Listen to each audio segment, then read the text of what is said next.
অনেক দিন থেকেই আমার একটা পাহাড় কেনার শখ, কিন্তু পাহাড়কে বিক্রি করে তা জানি না। যদি তার দেখা পেতাম, দামের জন্য আটকাতো না।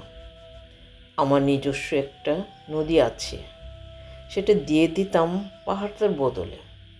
কে না জানে পাহাড়ের চেয়ে নদীর দামই বেশি। পাহাড় স্থাণু, নদী বহমান, তবু আমি নদীর বদলে পাহাড়টাই কিনতাম, কারণ আমি ঠকতে চাই। নদীটা অবশ্য কিনেছিলাম একটা দ্বীপের বদলে। ছেলেবেলায় আমার বেশ ছোট্টখাট্টো ছিমছাম একটা দ্বীপ ছিল, সেখানে অসংখ্য প্রজাপতি। শৈশবে দ্বীপটি ছিল আমার বড় প্রিয়। আমার যৌবনে দ্বীপটি আমার কাছে মাপে ছোট লাগলো। প্রবাহমান ছিপছিপে তন্নি নদীটি বেশ পছন্দ হলো আমার।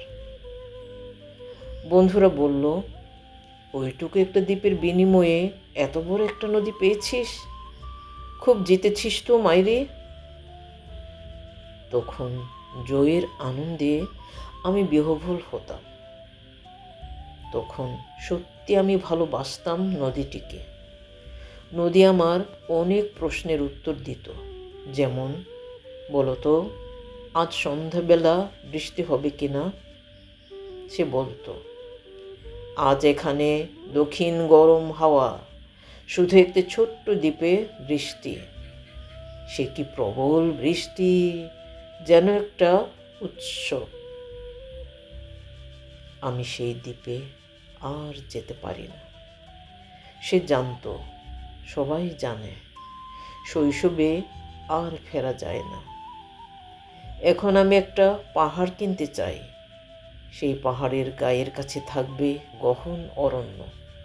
আমি সেই অরণ্য পার হয়ে যাব, তারপর শুধু রুক্ষ কঠিন পাহাড়। একেবারে চূড়ায়, মাথার খুব কাছে আকাশ, নিচে বিপুলা পৃথিবী, চরাচরে তীব্র নির্জনতা। আমার কণ্ঠস্বর সেখানে কেউ শুনতে পাবে না। আমি ঈশ্বর মানি না, তিনি আমার মাথার কাছে ঝুঁকে দাঁড়াবেন না। আমি শুধু দোষদিককে উদ্দেশ্য করে বলবো, প্রত্যেক মানুষই অহংকারী। এখানে আমি একা। এখানে আমার কোনো অহংকার নেই। এখানে জয়ী হওয়ার বদলে ক্ষমা চাইতে ভালো লাগে। হে দোষ দিক, আমি কোনো দোষ করিনি। আমাকে ক্ষমা করো, আমাকে ক্ষমা করো।